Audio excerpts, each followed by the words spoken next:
Lady Gaga star is born on my. All good. All right, 13 I'll wins, start. 1 loss for Gavin Tucker, by the way. Okay, 13 and I'll 1. hop. We'll start now. What's up, guys? Welcome back to another episode of the MMA Brothers podcast. And today we're hitting you with a news week. We haven't done this in a long time, but we're going to be consistent with it now.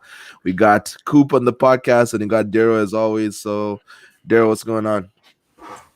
I hate all you guys. No, I'm joking. Welcome back to the podcast, guys. It's quite interesting fight week. We just had one of the biggest cards, so it's going to be quite interesting to get our tidbits on what's happening this weekend, and we have 5 things to talk about. But once again, Cooper, how are you doing today? I'm good, guys. Thanks for having me back on. Always appreciate it. Yeah, no worries. Cooper's going to be a regular feature. Same with Gabe. Same with Dylan. Whenever he gets his Dylan's head out of never his own gonna ass come cheeks. on the podcast. Come on. He's the Dylan most unreliable guy, bro. Dylan will be sending comments like halfway through this podcast. Yeah, I was gonna say he's supposed to come on, but he's just gonna come and chirp us. What's more reliable, a condom with holes poked in it, or Dylan's word that he's gonna pull up to something? I don't know what's more reliable there. The condom. Probably take the condom. But so I'm gonna share my screen here. So you want to do just the quick recap? Let's start with the fight news. We'll start with the fight news, and we'll go into the recap after. So I kind of just explained already that we'll do the news, and then we'll do the recap after. Is that okay? Sure. Yeah.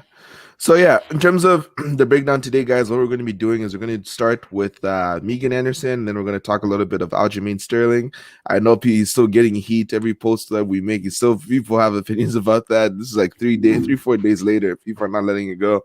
Chael Sonnen has been posting some really funny videos, by the way. We'll talk about that later. But what's next for Adesanya will be the third topic. We're going to talk about Islam Makhachev, his next opponent, and then the fifth topic is going to be Dagestani fighters in general. The UFC is kind of like has like a new wave of them now, and they're all taking over. All of them are finding success. So those are our 5 topics today. The first thing we're going to talk about is Megan Anderson. So guys, Megan Anderson is apparently out of the UFC. Now, let me just make things a little clear.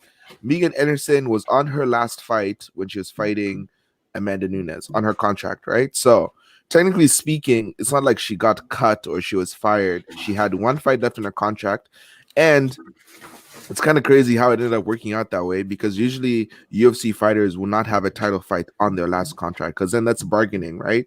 To say like, yo, I'm the champ. Like, you know, the UFC doesn't want that. The UFC doesn't want to have a champion that doesn't have a contract with them, right? So Megan Anderson was in her last fight, and the UFC. What was the risk of Megan becoming champ? So let's talk about this, guys. What do you think about the whole situation? Cooper, you can go first. Yeah, I'll put my 2 cents in first here. Like, I mean, I don't think it's really the worst thing for Megan. I read that she's probably going to go to Bellator. They have a little bit more of a deeper 145 division. So another potential place she could go was the PFL. So it's tough for her because we talked the last podcast about how she struggles making this weight already. And I think it's probably just going to benefit her career to go somewhere where she can get more fights. She's probably going to be able to make a similar purse there and be able to actually fight 3 times a year and fight decent opponents. So, I heard there's always rumors about the UFC dropping the 145 division in general. Dana White, I know, said after that last event on the weekend that as long as Nunes wants to defend it, it's going to be there. But as far as Megan's concerned, why would she just fought for the belt. She's kind of in this place where she's a number 1 contender in that division, but she's miles away from being the champ. So I think it makes sense on both parts. The departure, it's good for both parties, I'd say. Daryl, what about you? I'm not going to rehash and restate everything everyone said. I completely agree, but let's just get it serious. You know who's at Bellator? Chris Cyborg. So you're going to go from Amanda Nunes to Chris Cyborg. To me, just join the PFL, bro. If I'm Megan, I'm like, I actually have a chance of being champ in the PFL, because Chris Cyborg probably knock her out. She got dropped by Amanda. Chris Cyborg is not going to armbar you. She'll punch your face in. You know what I'm trying to say? Yeah. Amanda gave her a nice, little damage. You got dropped and got armbarred. That's all she wrote. But with Megan, it's not that she's not a high level fighter. There's levels to this game, and she just lacks in power, which is a God given. Either you have it or you don't. She just doesn't have the one punch knockout power, which the champs in every women's division has. Look at Weili Zhang, right? Look at Valentina Shevchenko. Look at Amanda Nunes. Look at Chris Cyborg. All those women, one shot, you go and sleep. Whether it's a head kick, whether it's, you know what I'm trying to say. So I don't know. She's probably got to go switch not to Bellator to someone else, because there's zero chance she's gonna be champ at Bellator either. Like PFL, I think they've got a lightweight division as well too. So she cuts a ton of weight, so that'd be a pretty seamless transition for her to move up a weight class. It'd be yeah. I think that's her best option. Mm-hmm. So you just listen. If I'm a fighter, which I'm not, I would go in the place where I have the highest chance of winning. I'm not gonna be naive. She's not the best women's fighter on the planet. She's got to know her place. Not saying that in a rude way, but like, go in a fighting promotion where you have a chance to be champion is essentially what I'm saying. That's right, bud. Thanks for the comment. So we can go into Aljamain Sterling replacing Conor McGregor on the pound for pound list. So tell me, if I go get kneed by Peter Yan, am I replacing Aljo on the pound for pound list, or why is he there after a loss? Tell me why. Well, yeah, but why would Conor McGregor be there? You just lost to the ranked guy in his division. At least Aljo was ranked number 1. Well, before that, was he ranked number 1? Justin is ranked number 1 or number 2, one of the two. I think before he fought McGregor. Yeah, because Justin Gaethje's number 1 and number 2, whichever one. Either way you slice it, Aljamain Sterling is the number 1 contender. Well, he's the champion of that division. If people had it there, at the very least, he's still the number 1 contender. And Conor McGregor is not even in the top 3 contenders in his division. No, it's a deeper division, so that's a whole nother conversation. But I don't know, Asher, what do you think? Hey, listen, Cooper. Either way you slice it, Aljo got his ass whooped for 3 rounds before he got kneed. That's not true. Right? I had Aljo winning the first round of that fight. He blew his gas tank, but he won. But did he get kneed in the 3rd or 4th round? 3rd, I believe. I thought it was 4th round. He got kneed. I'm not sure. It was 4th round. Fourth round. 4th round. By the way, I think that's Theo that said that's right, bud. Right? That's Theo's account, no? Winners. I swear that's Theo's account. That's why you say that's right, bud. Because winazed.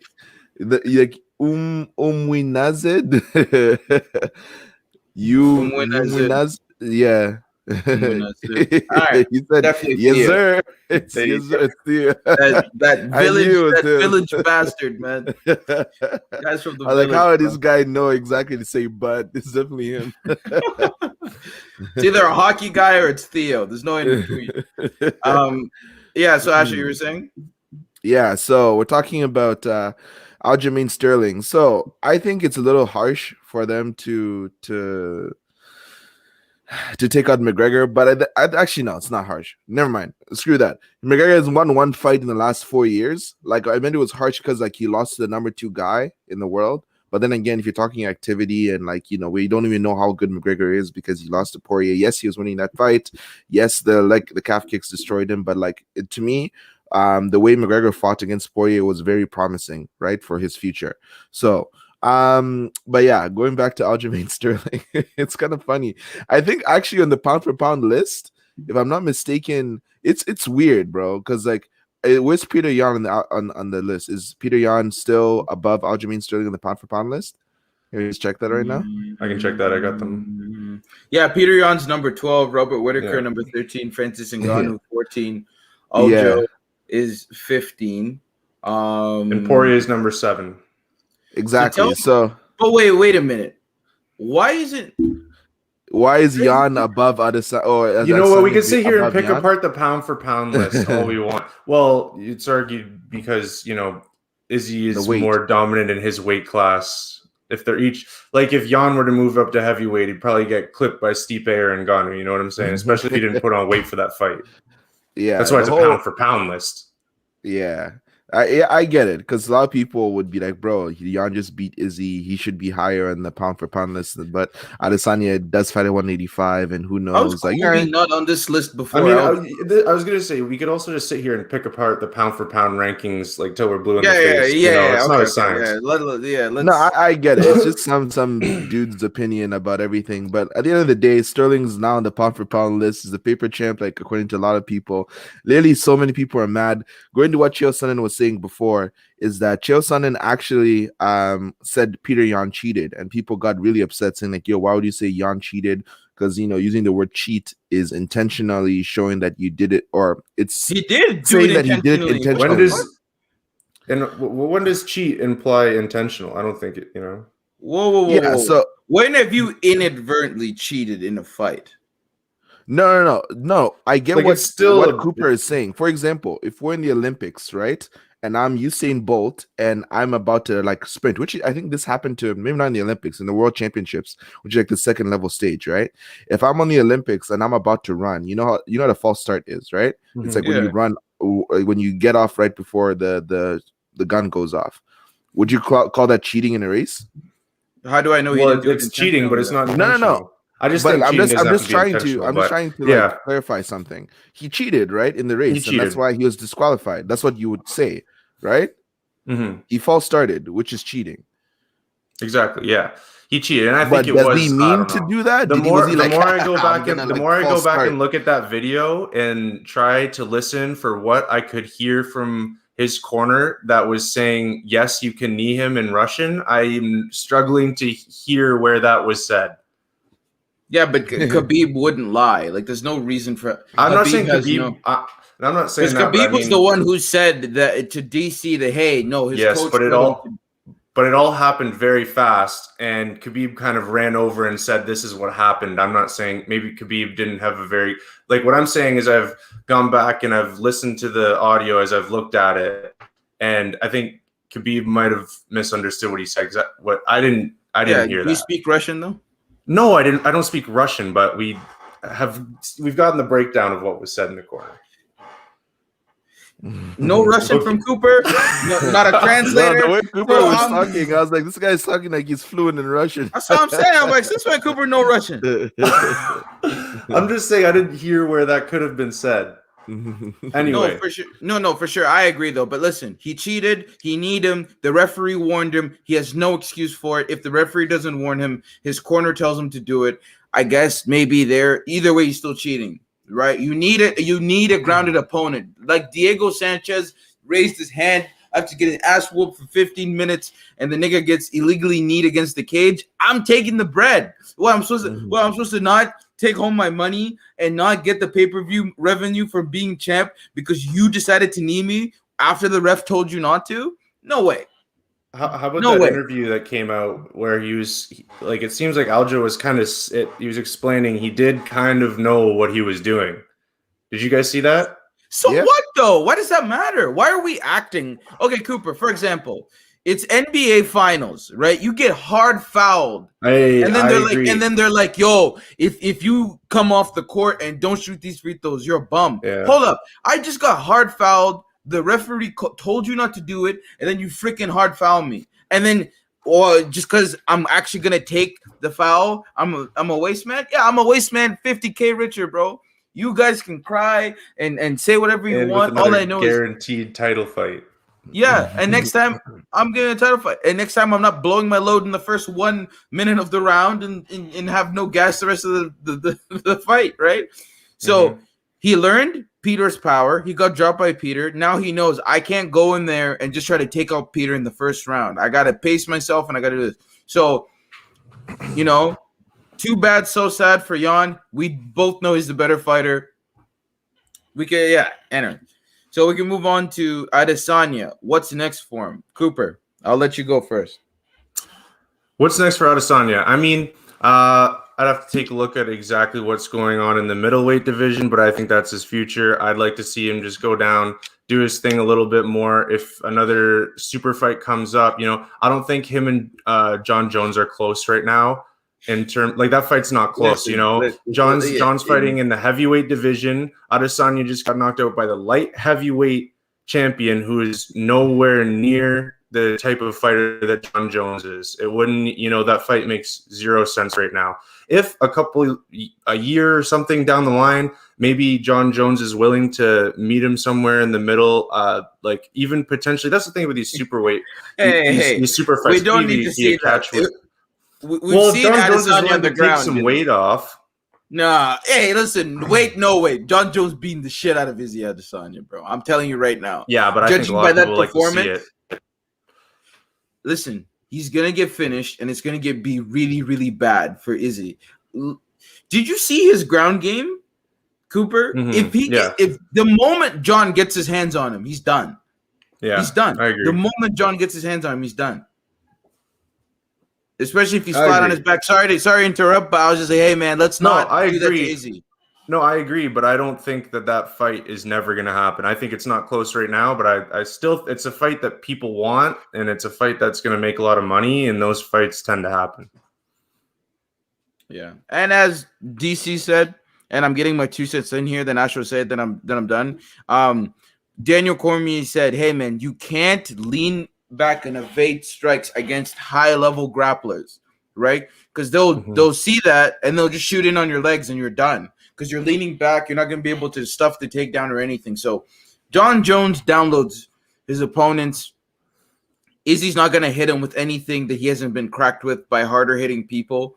Not to say that it was a poor showing by Izzy. I had it 2-2 going into the 5th. I had him winning the 5th round before he got taken down, right? So it wasn't a wash by any means. If the fight stays on the feet, Jan was the more active fighter, but I would have given the edge to Izzy in 2 rounds. I can't remember which rounds they were. Maybe it was round 1 and round 3, or round 2 and 3, and then Jan had the takedown round 4 and takedown round 5, right? So, well, it sucks. Yeah. You just gotta.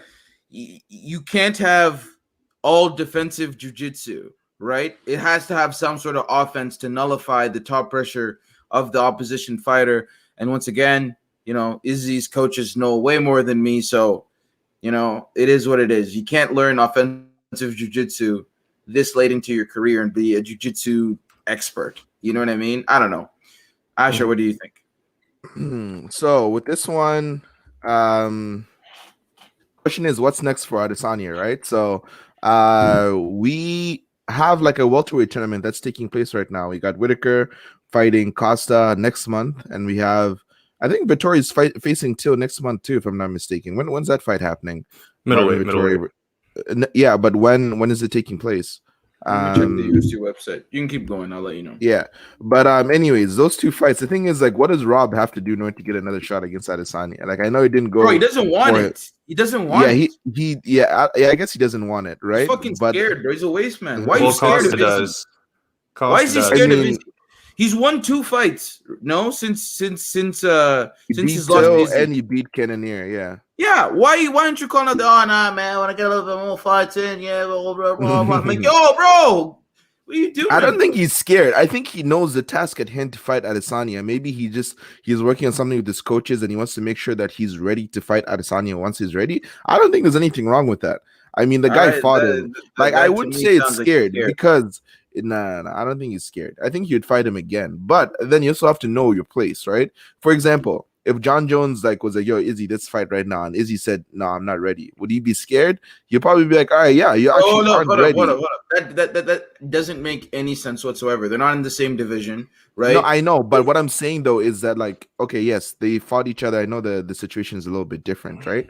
But my point is that, like, it's not about Whitaker. I don't think Whitaker is scared of anybody. Whitaker he himself said like that guy is good, bro. That guy is good in the feet. I couldn't really land anything. So if he believes himself, he's like, I don't think I'm ready for a title shot yet, then take the man on his word. I'm pretty sure you fight Adesanya again.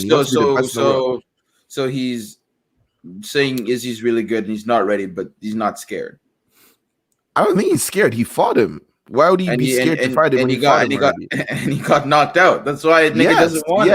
I don't think you get knocked out when you get knocked out, I think there's a high potential that maybe I'm a little scared. Yeah, Asher, man, come on. I know you love the. I think he sees Izzy and he's like, bro, I can't, bro. I'm so scared, bro. I can't fight him, bro. Asher, what other explanation, right? You're the champ. I just explained it to you. No, listen. He knows that there's a skill difference between the two. So wait, when's he gonna bridge that gap? When?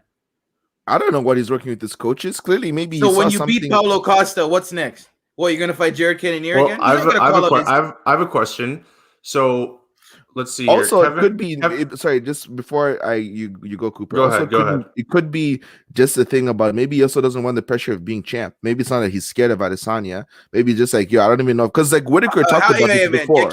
When he lost. No, because Rose Namajunas, same thing happened with her when she lost the belt to Jessica Andrade. She's kind of like, I don't know if I want to be champ again. Was she scared of getting knocked out again by Andrade? Probably not. But she's just kind of like, I don't know. I feel like I want to take again. Yeah, she beat Andrade the second time, but she didn't want to fight Andrade. Like after she got pow driven on her head in that fight. Yeah, she wanted to retire. Again.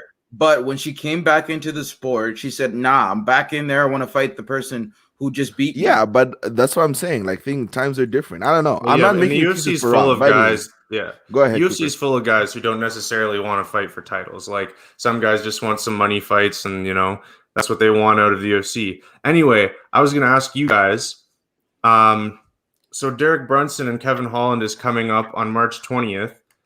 Do you guys think by the end of this year, Kevin Holland could potentially be in the spot to fighting for that middleweight title? No. Listen, Kevin Holland is a good fighter. If Kevin Holland runs into Robert Whitaker or any of the top 10 middleweights, I think he gets dealt with. He's a really good fighter. Derek Brunson's ranked number 7. You think he's taking the L in that fight? Because I think there's a bit of a drop off here in this division after you got Robert Whitaker, Paulo Costa, Jared Cannonier, Darren Till, Marvin Vettori, Jack Hermanson, and then it gets a little weaker there. Kevin Holland's already ranked number 10. So sorry, Cooper, can I just interrupt for a second? Daryl, do you hear the clicky thing on Coop's mic, or is it just me? Just you. Oh, you don't hear like a sound? Nope, just you. Okay. I was just gonna say, if you couldn't mind, like maybe switching to your AirPods or something, because I keep hearing like a cricking sound when you talk. I don't know. It's kind of annoying. Yeah. But sorry, go ahead. I didn't mean to interrupt. You're muted. Yeah, he's switching. Sorry, just 1 second.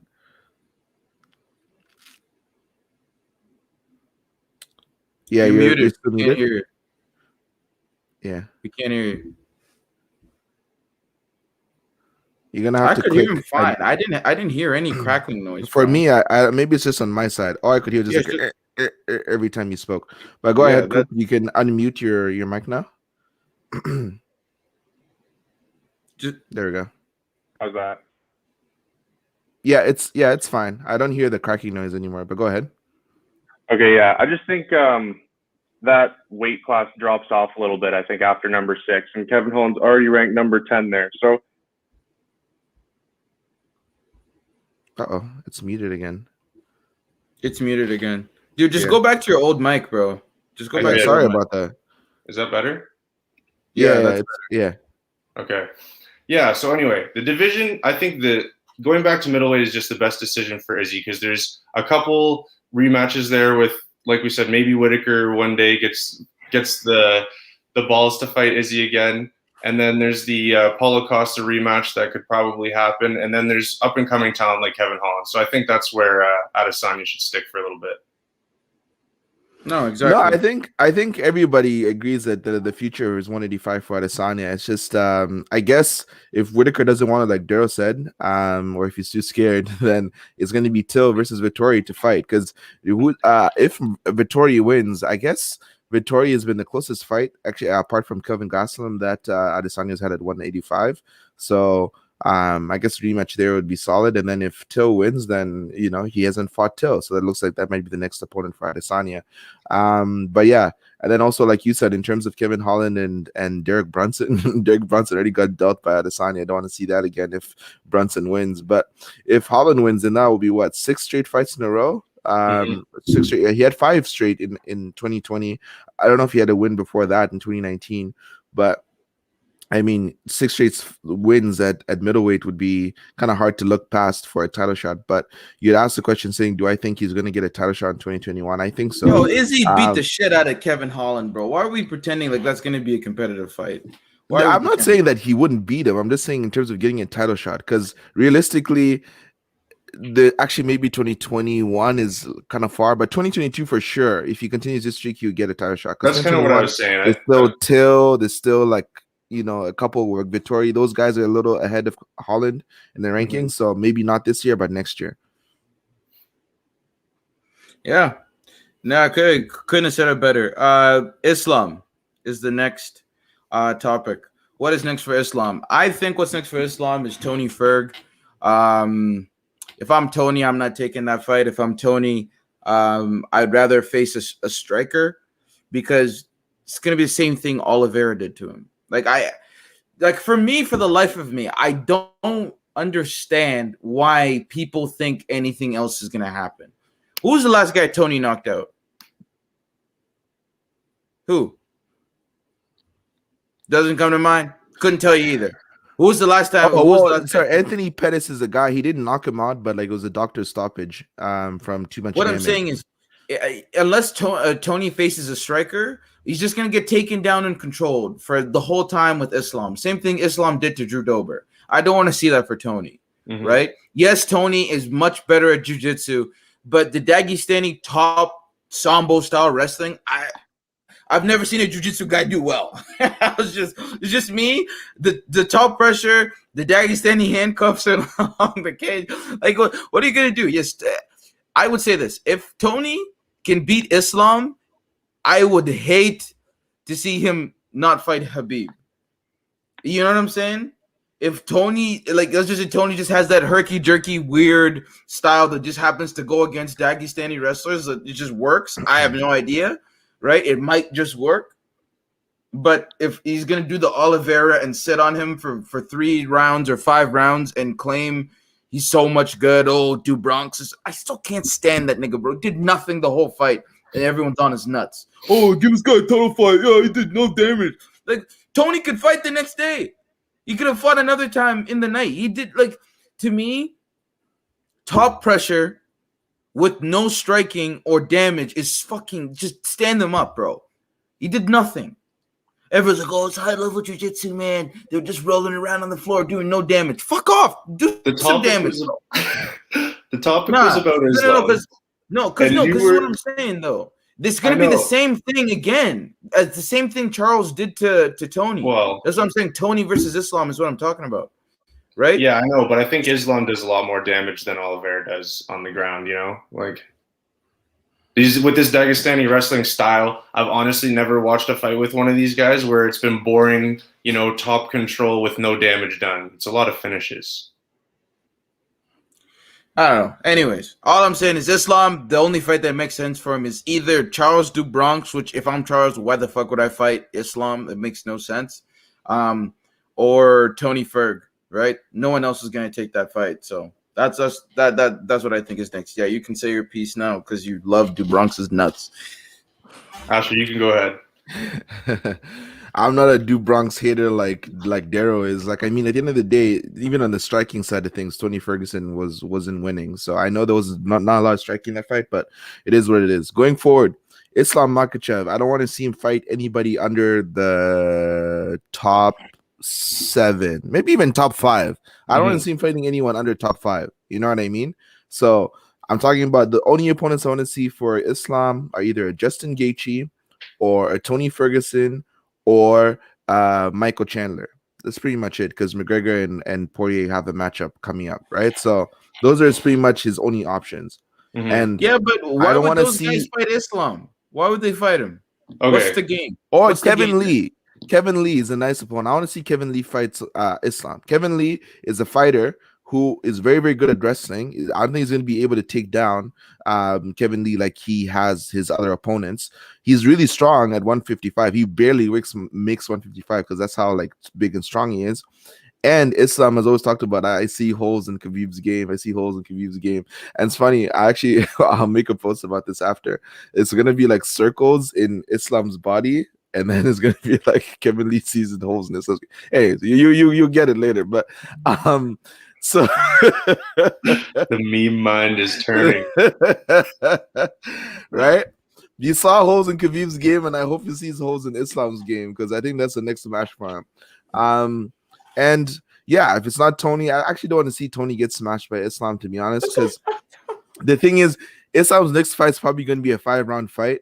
And if it's going to be Tony, I don't want to see him get smashed for 5 rounds. It's just like, dude, let the 38-year-old man breathe. I don't know how old he is. He literally looked like he aged 10 years in like one day. Like one fight, Tony was like, "Yeah, I'm the man," against Gaethje. Then he came back looking old as hell. And I was like, "Yo, he shaved his head. No, even his face looked like winning, age, man. bro." He took one L. The guy was aged, losing. Yeah, he took one L and he aged 10 years. So, yeah, I think Kevin Lee is probably the best opponent for him. Coop, who are you thinking? Yeah, so here's how I see it. So Dana White seems to say that Oliveira versus Gaethje is lined up. Apparently that's what that, and we've already said we want to see Islam fight someone in the top 5.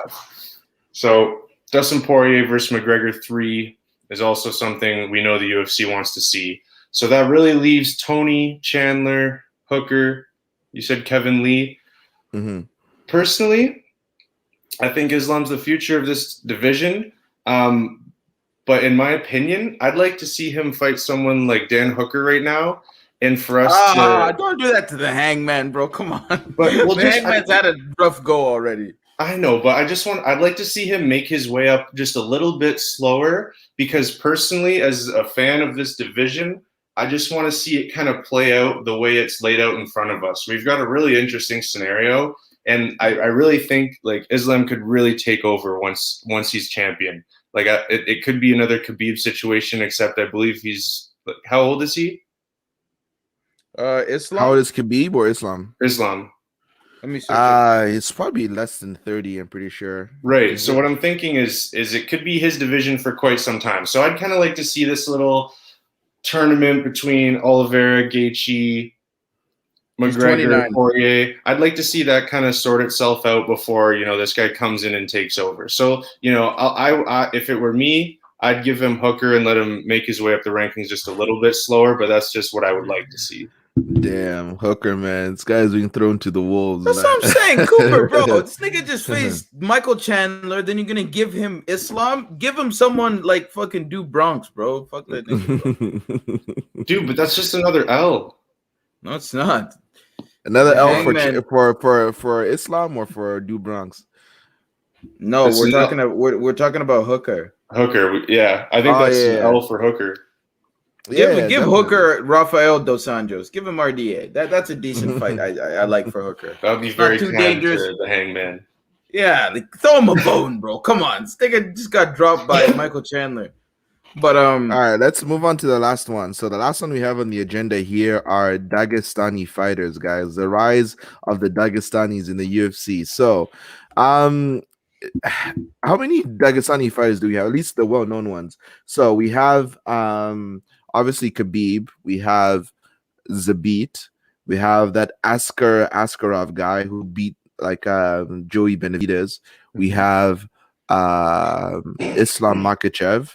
Right, we have another Nurmagomedov who's like in the bantamweight division. Umar. Is it like Umar? Yeah, Umar. And then there's a couple other cousins that Khabib has too that are also like up and coming. It's gonna literally be like all these Dagestani mans just running the lower weight classes. You know what I'm saying? All of them. Why is there no big Dagestani people? Why are they smaller in stature? All of them. I have no idea. It's a good question. I haven't seen a heavyweight Chechen, Dagestani, Sambo. That would just be imagine a heavyweight Khabib. God, look at him like, oh. You can give him Curtis Blade. And then he tried to shoot on Derek Lewis and catch it up. The black dude. Yeah, exactly. But Yeah, man, these Dagestani fighters. Though actually, the one Dagestani fighter out of all of the ones that I mentioned that actually has crazy good stand up is Zabit, because all the rest of them are kind of just like mostly wrestling guys. Zabit can wrestle too. He has very good wrestling, but Zabit's Very stand up short is gas, nasty. very Yeah, short sure. gas tank. Yeah, the guy had Gas tank. the guy had a 5-round fight. He said no, I want 3 rounds because I didn't sign for 5. I was like, yo, come on, Zabit, bro, just take the 5 rounds, bro. I think it was against Cater, right? Because like the And he main got his event- ass whooped in the 3rd round. That's why I was like, God damn. The guy doesn't like 5 rounds, but yeah, these Dagestani fighters, they're a problem, bro. I said number 4. I think that's actually number 5. But yeah, what do you think, Cooper? Oh, Cooper's doing something. A couple more technical difficulties. No worries. What I think is it's just an interesting topic in general, because when you go back to like the origin of the UFC, like the point of it was like find out what was the best martial art, right? Like which one, when you put them together in like a no rules competition, does the best. And that's why it's really interesting to see, because like, you know, Ultimate Fighting has only been really that popular in like recently, right? So it's like this was an art that was kind of like honed on its own without the thought of putting it up against other martial arts, and it's just like it's a bit of a takeover, which is it's awesome to see, because it's like kind of the original question people wanted to know when they talked about like putting people in an octagon with like any martial arts. So, you know, it's obviously just it's something that works, and I can imagine their training there in Dagestan is pretty brutal, and I think that's probably part of it. You know, as much as it's a technical skill, it's also that these guys have been put through it and since a young age too. So I think you're just going to continue to see it. Like, who knows what the UFC looks like in like 10 years, especially now that these Sambo wrestling coaches are going to have the ability to tailor their art towards the UFC even more. No, 100%.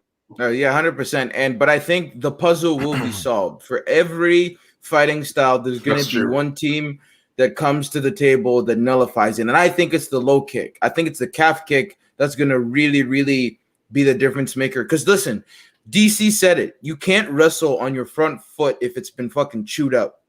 And that's why Khabib just shot on Justin Gaethje. His foot was fucked up. He's like, bro, my leg was dead. After the fight, Khabib was limping. Like he did a lot of damage. So I think the way to combat it is forward pressure, right? You can't back up. Yes, you're gonna meet head on head, but you gotta throw hands. If you come into striking distance, I'm throwing everything, right? And you can't be front leg heavy. You get what I'm trying to say? You got to move forward without being front leg heavy. And anytime they pop into striking range, we're throwing. I don't care if you get dropped, but you're not taking me down. If I get dropped, but you're not taking me down. That's the fighting style you have to approach. Because what happens is you're so concerned about the wrestling as a fighter, you start backing up. And that's what they want, right? Because they're very good cage wrestlers. If you look at Khabib, where did he struggle with takedowns in open space against Al Quinta? Right? I don't know if you've watched that fight. The one time Khabib struggled is he got in on a single leg, but Al scrambled really, really fast every single time Khabib got in on a leg after the 2nd or 3rd round. I can't remember. But I think with my dumbass, the way to nullify it is forward pressure and leg kicks. I'm just gonna blast that lead leg, right? I'm gonna disguise it though. Don't just, you can't just throw naked leg kick. Disguise it with some punches, move forward, and terrorize that kick. No inside calf kicks that can get caught. Outside low kick, a la Dustin Poirier, and just exchange on the feet. But don't back up. At no point do you back up. If you come close to me, if you want forward pressure, I'm throwing bombs. I'm throwing overhands. I'm throwing uppercuts. I'm throwing knees, right? I'm doing everything. You're not, man, because it's just so disheartening because when the fighter starts backing up, you just know what's happening. Habib's getting the takedown. You see fighter backing up, he's just getting the Dagestani's waiting for you to be on that back foot. They're on that back foot, and you're just done, right? Yeah, you can jump to a guillotine like Dustin, but then when your arms gas out, you're fucked. It's just I don't know, man. I just think that the way to beat it is extremely hard low kicks. If you get taken down, you get taken down. That's what. But your leg is gonna get chewed up every single round when we start the fight. Now imagine. Boom. Imagine you're a UFC fighter and I'm your coach, and I said, and you're fighting Khabib, and I said, if you get taken down, you get taken down. No, but you have to have that mindset. This is the thing. Like Justin Gaethje said it best. I'm like he knows that's his goal. Doesn't want to strike with you. Mm-hmm. So why? And his level is so high at that I know that even if it goes into a wrestling match, you're gonna lose. Right? What American style of wrestling has worked against the Dagestani? Who? Name one. No, it hasn't happened. Asher, go. See? Point proven. These niggas wrestling different level. All right? So let's not try to beat wrestling with wrestling. I'm just going to leg kick that lead leg into oblivion. You know what I'm saying? Mm-hmm. Asher, you can go ahead. No, nothing. I just want to see, like, I know in the future, in like the next 2 to 3 years, we're going to see a few Dagestani UFC champions. Khabib has been the first one to put them on that mantle. And then we're just going to see more and more of them going forward in the future. And like, there's a bunch of them probably training right now. They're boxing, they're kickboxing, because they got wrestling in their back pocket. I guess no big deal, right? And they see the path to success in the UFC. They're like, yo, there's definitely at least 10 undefeated guys right now just waiting for the chance to enter the UFC.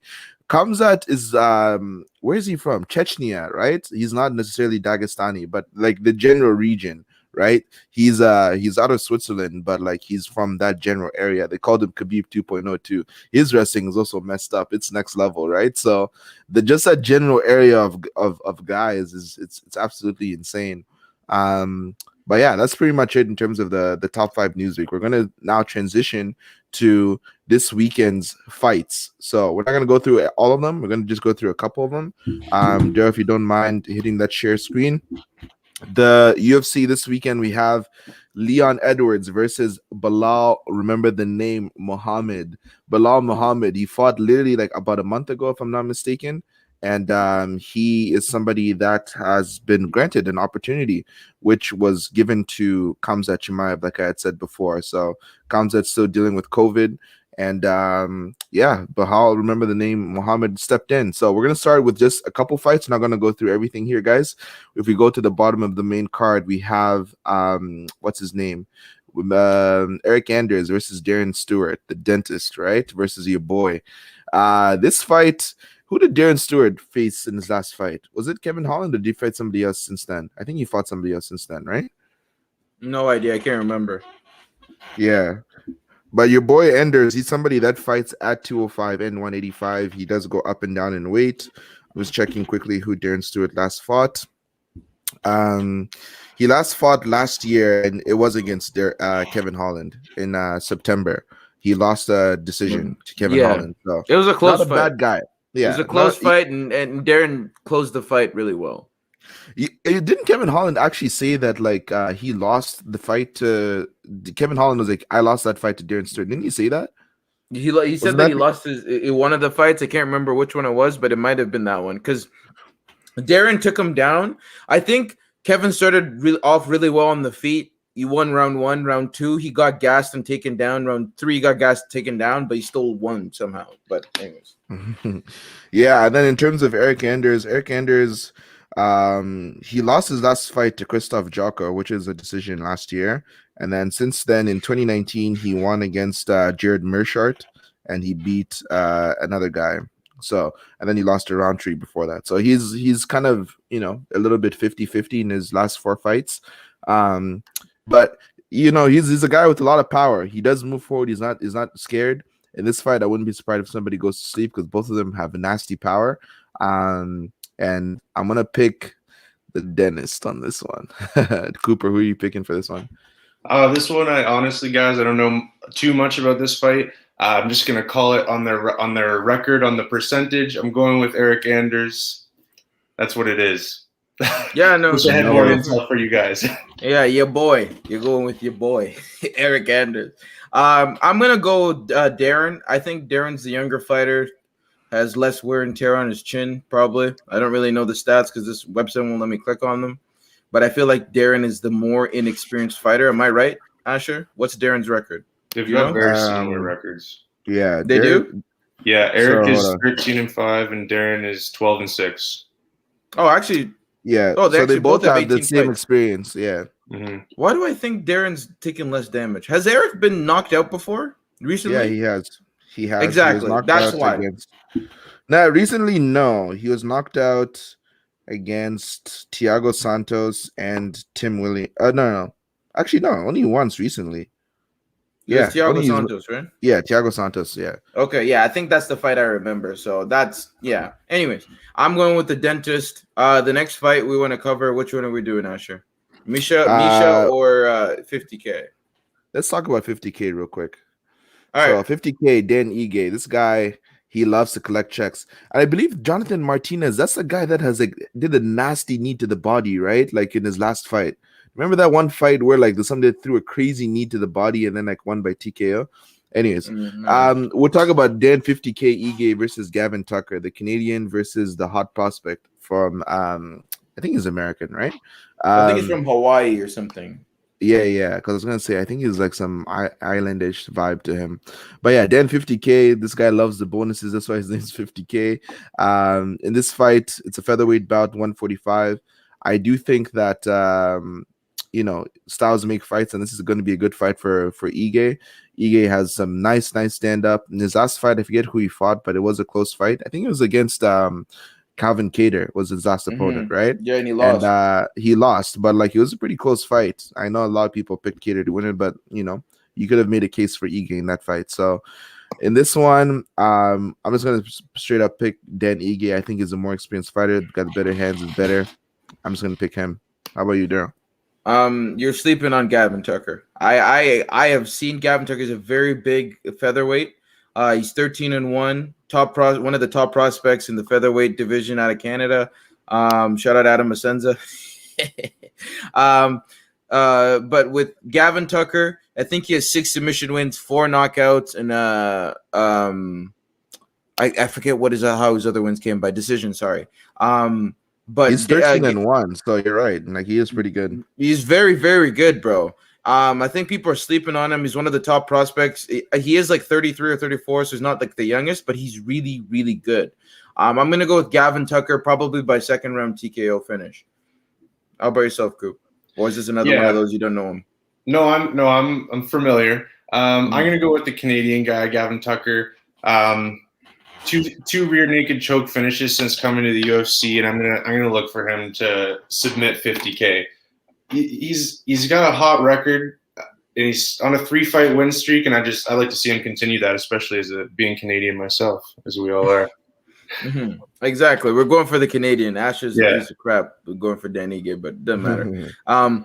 Now we're gonna move on to Leon Edwards versus, remember the name, Belal Muhammad.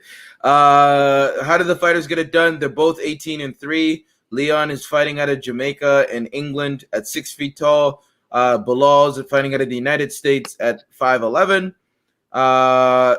Leon Edwards has a 2-inch reach advantage. How did the fighters get it done? Leon has the higher TKO rate at 35%. Wins 18 by sub and 47 by decision. Belal wins a lot of them by decision with 72%. Remember the decision. By sub. I lie. And then 22% by TKO. Now, when it comes to stand-up, Leon is really going to piece up Belal. I know that for a fact because Leon's stand-up is one of the best in the division, in my opinion. And he's really, really good with kicks. He's really, really good with his hands. He's on an 8-fight winning streak, or 9, if I'm not mistaken. I can't remember the exact number, but it's high and it's up there. And he was training to fight Hamzat, who's a wrestling-heavy fighter and pressure-heavy. So is Belal. Not the same, very similar. And he was already preparing for this. And I think that Leon, after he gets this win, he's going to fight Colby Covington or Kamaru Usman for the title. You can't keep denying the man. I think he's going to get it done, a decision win against Belal Muhammad. His offensive repertoire is just so vast, and he's very, very underrated. I think Leon Edwards gets it done either by stoppage, late 4th round or 5th round stoppage, or decision. Who do you got, Coop? Well, my record for my picks is untouchable right now. I'm just doing great on my podcast picks, but I think I picked 5 favorites last time. So I've got to pick some dogs, and I'm going to pick my spots here. I'm going with Belal, and here's where I think the difference is going to be made. Leon Edwards has been in the octagon once in 2020, I believe, and once in 2019. Whereas Muhammad has been. Did I say Edwards? Edwards has been in the octagon only twice in the last 2 years, I believe. Bilal has already fought once in 2020 or in 2021, and I think he fought once in 2020, but 3 times in 2019. So I think he's going to be a little bit sharper in there. And Edwards, it's not that it's been that long since his last fight. It's not like he took a 2-year gap, but he's got a significant amount of time between his last 3 fights. So yeah, I'm taking Bilal here. I mean, the record on both of these guys is 18-3, so they both have the exact same experience. Obviously, it depends on the people that you fought.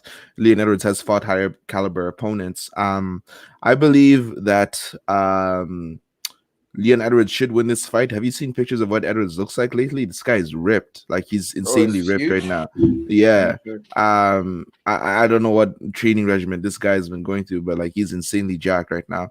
But then Bilal Muhammad looked really good in his last fight. But like I said, Muhammad has not faced the guy the level of Leon Edwards. But Muhammad's really good with his takedown defense. I don't know what his gas tank is like, because this is going to be a 5-round fight.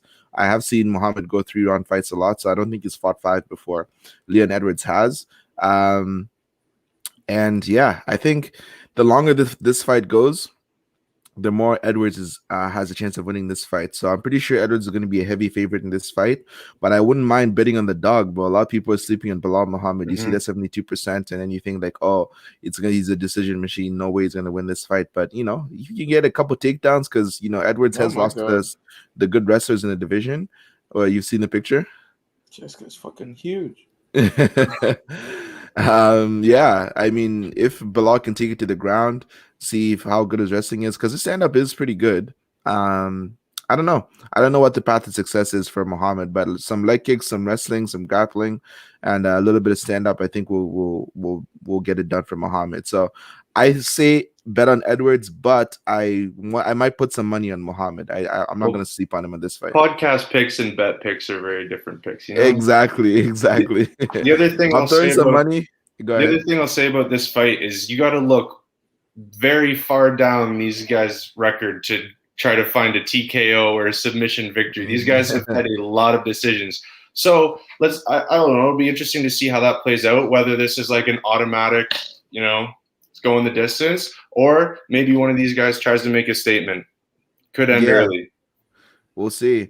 One more thing before I forget, actually. One news item that we forgot to mention, which has been pretty big, has been Dan Hardy being fired from the UFC. I forgot to mention that. We can talk about it quickly. Dan Hardy has been a guy. Did you guys know this?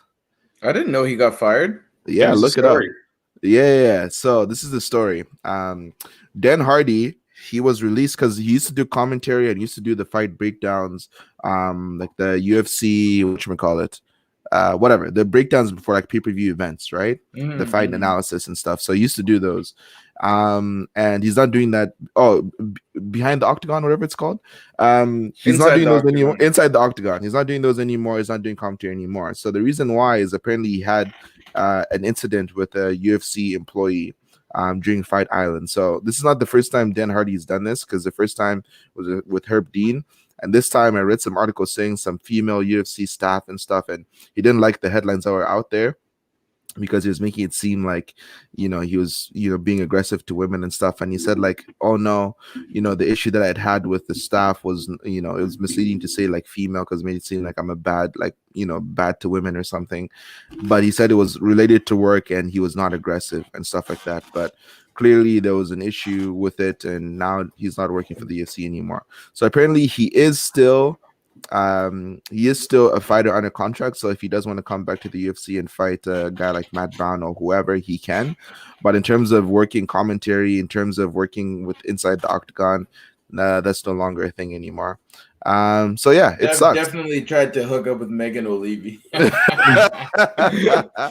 So I don't know what Dan Hardy's saying, bro, but like the guy thought he was untouchable, and now Dana's been like, "You're gone, buddy. Get out of here." Yeah. So what do you guys think? I don't know. I never loved the guy that much. I mean, not really that much to do with his commentary, like whatever, he's whatever in that way. It's just people are always throwing his name out there with like guys that he could fight, and I just don't want to hear it. Like, he's not like Was he not a WWE fighter? No. You think of Jeff Hardy? You think of Jeff and Matt Hardy? Ah, The Hardy I thought it was the brothers. same guy. Does No. do one of those guys do the? Does one of those guys do commentary somewhere else? I have no idea. I don't pay attention to the WWE Hardys anymore. Either way, Yeah. either way. I don't think he belongs in the. I've seen his UFC fights. I don't think No, he he was belongs good. in the UFC. He fought good. GSP for the belt. Like he got up there. Like he never became champ, but like he was good enough to be Yeah. like, top Yeah, five. He's changed a little bit. Yeah, he's Yeah. good. I mean, listen, man, there's not much I can say. I don't know too much about it. R.I.P. Dan Hardy's UFC career. Nigga caused too much trouble. Dana's like, God damn, bro, I can hire how many ex-fighters to do your job? And remember what Dana was like, yo, if you have a problem like with any of my staff, I will fire you. Remember he said that? Like, do you remember that in that press conference? Dana was very specific. He's like, if you have a problem, if you call any of the officials, if you do anything with any of my staff, I will fire you. He said it straight up. So he gave a huge warning to Dan Hardy and the likes. Dan Hardy was still barking, being like, Yeah, but I'm not also, apologizing like, to what I said to Herb Deed. And then how much CTE plays a role though? so Hardy got a little too gassed up, you know what I mean? Got a little too comfortable in the role, and then he got yanked. So You can't get too comfortable, brother. Yeah, but yeah, and, no, guys. He mentioned that he's going to be posting on his UFC channel fight breakdowns and stuff like that. So for the fans that are out there that love Dan Hardy, you can still listen to his content on his personal YouTube channel, but just not with the UFC anymore. Maybe the guy will be doing, live commentary of fights. He's like, oh my god, like on YouTube instead of actually talking to God. I don't know. Yeah, you can pair up with the Hardy brothers and get a WWE contract. For illegally streaming, and Dana's gonna sue. Oh, Dana's is a bad guy, Dana. Man, I love Dana White, bro. This guy just gives you the juice every week. But anyways, guys, that's pretty much the breakdown for this weekend's UFC fight and the top 5 news week. This was a lot of fun. We'll do it again next week. We'll see if Dylan joins, and Gabe also will get you on. And yeah, guys, we'll try and schedule this around the same time every week. Hopefully that works out for every party. So thanks for joining, Coop. Daryl, thanks for joining. Don't forget to follow us on MMA Brothers Pod on Instagram. We're getting close to 2,300 followers on IG. Can't be mad at those numbers. You know what I'm saying? So things are looking good, guys. Keep liking, keep commenting, keep subscribing, and yeah. I was trying to be like Henry Cejudo. All right, boys. Thanks for coming. Thanks for having him. Take it easy. Yeah, thanks for having me on again, guys.